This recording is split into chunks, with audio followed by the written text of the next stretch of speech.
Solve each system of equations by substitution. When you have a system of two or more equations, when you solve by substitution, ideally you want to look at your system, identify the variable that would be the easiest to isolate.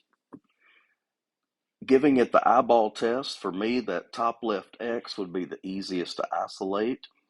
Take your top equation, x minus y equals 0. Add y to both sides, and you've isolated x, and you can replace it with the letter y. In the other equation, that's exactly what I'm going to do, is I'm going to substitute x with a y, getting that equation in terms of one variable instead of two. 5y minus 3y is equal to 6, so 2y has to be equal to 6, and that tells us that y has to be 3. From step 1, we know that x and y are equal, so if y has to be 3, x has to be 3, giving you the solution point 3, 3. Remember x before y.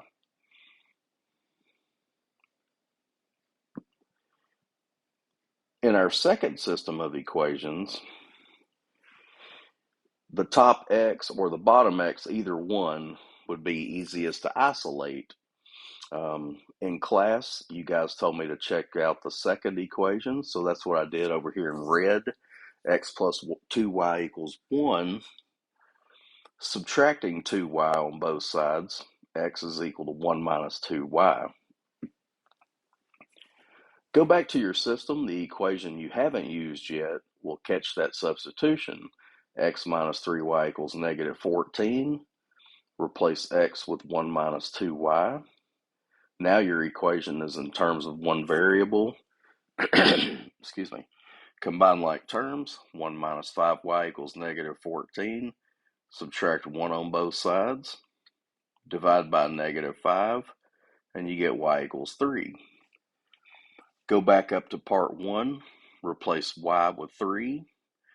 Therefore, x has to be, let me pan that down a little bit so you can see, x has to be 1 minus 2 times 3. So 1 minus 6 is negative 5. You know x, you know y, you've got the intersection point. That point is the solution to your system.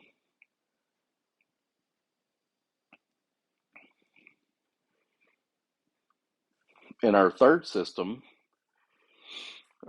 just looking at each variable term, this upper y would be the easiest to isolate. So I'm going to take the top equation, add 2/7 x to both sides. Y is equal to 2/7 x plus 2. Now I'm going to go to the other equation and make that substitution. 2x minus 7y equals 14. Replace y with 2/7 x plus 2. Distribute negative 7. We have 2x. Negative 7 times 2/7 is negative 2x. Then on the second jump, negative 7 times 2 is negative 14. If you notice, your variable terms drop out, leaving a contradiction. If your variables drop out or add up to 0 and you're left with a contradiction, then there's no solution. It turns out if you were to graph both of these lines, you would find that they're parallel to one another. Parallel lines never have an intersection point. On the other end of the rainbow, maybe you get an identity down here where both numbers do in fact equal. Then you would have the same line on top of the other, and then it would be the opposite situation where you have infinitely many solutions, one line exactly on top of another. But for this case, we came up with a contradiction, so these are parallel lines, and there are no intersection points.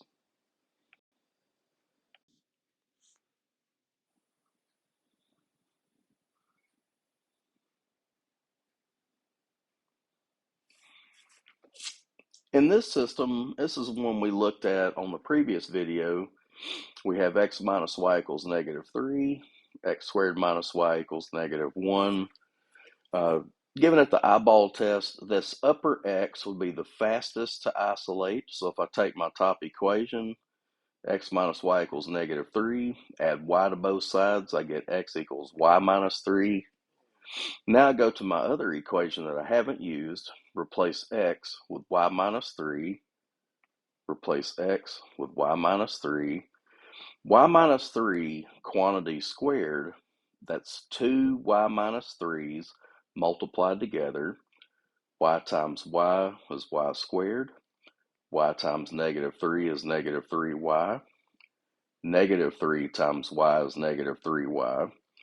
-3 times -3 is +9. Combine the two terms in the middle, and we get a product of y squared minus 6y plus 9. And I've written those three terms here.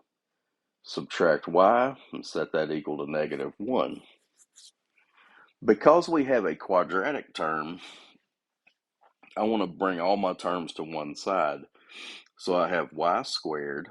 -6y minus y is -7y. When I add 1 to bring this term over, 9 plus 1 is 10. This trinomial can be factored with y minus 2, y minus 5. -2 plus -5 is -7. -2 times -5 is +10. Set each factor equal to 0 and solve. You'll get y equals 2 and y equals 5. Go back to step 1. Replace your y one at a time. Let's replace first with a 2. X will be equal to 2 minus 3. So x is -1. That gives us one intersection point, -1, 2. Then we take our other y value, substitute in y minus 3. So x equals 5 minus 3, that's 2, giving us the ordered pair 2, 5. This one has two intersection points.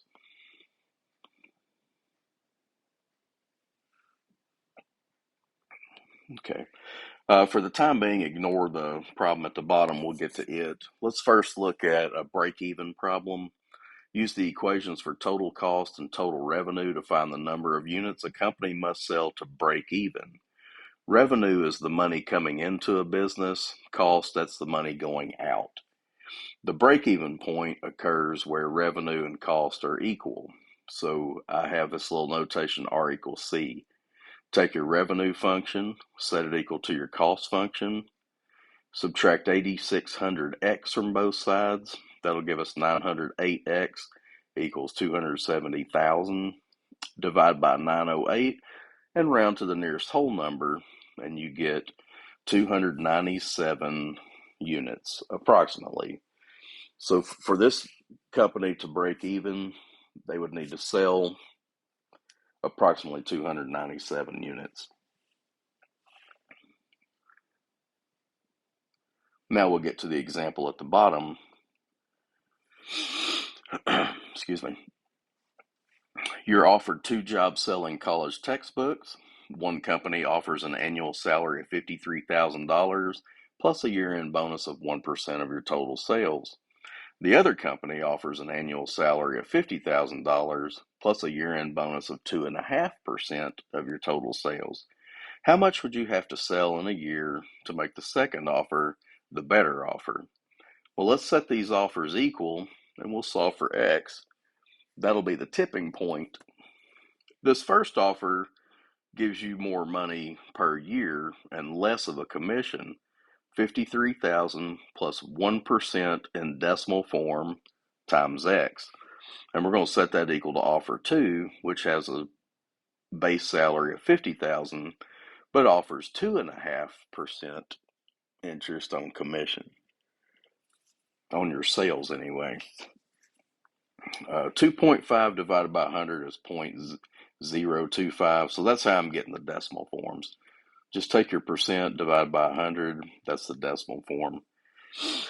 Subtract 50,000 from both sides. That'll leave 3,000 plus 0.01x equals 0.025x.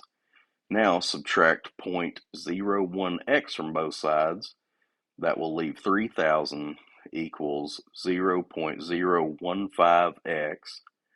Divide both sides by 0.015, and you should come up with X equal $200,000 in book sales. Any amount of sales more than that, offer 2 is the better deal.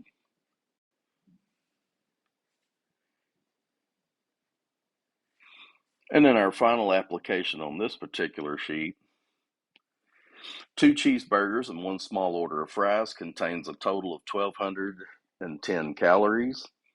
3 cheeseburgers and 2 small orders of fries contain a total of 1,990 calories. Find the caloric intake of each item.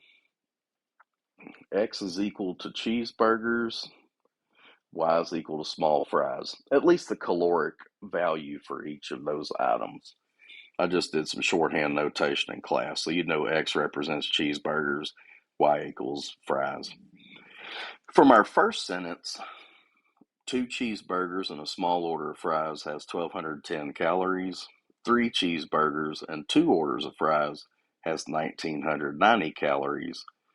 Using substitution method, this top y would be the easiest to isolate. So if we take the top equation, subtract 2x on both sides, y is equal to negative 2x plus 1210. Step 2, go to the equation you didn't use and make that substitution. 3x plus 2y equals 1990. Substitute negative 2x plus 1210 in for y, and you'll see that done here in the parentheses. Substitute y with the terms of x, 3x plus, and then we're going to distribute a 2, so that's negative 4x plus 2420, still equal to 1990. 3x minus 4x is negative 1x. Subtracting 2420, 1990 minus 2420 is negative 430. Divide both sides by negative 1, and you get x equals 430. Well, those are the caloric intake for the cheeseburgers. So each cheeseburger has 430 calories. Go back to the red. We have a y isolated. We can substitute 430 in for x, and that's what we do here. Y is equal to negative 860 plus 1210. And that tells us that fries, the small order of fries, has a caloric intake of 350 calories. And so now we found the caloric intake of each item. 430 calories per cheeseburger, 350 calories per order of fries.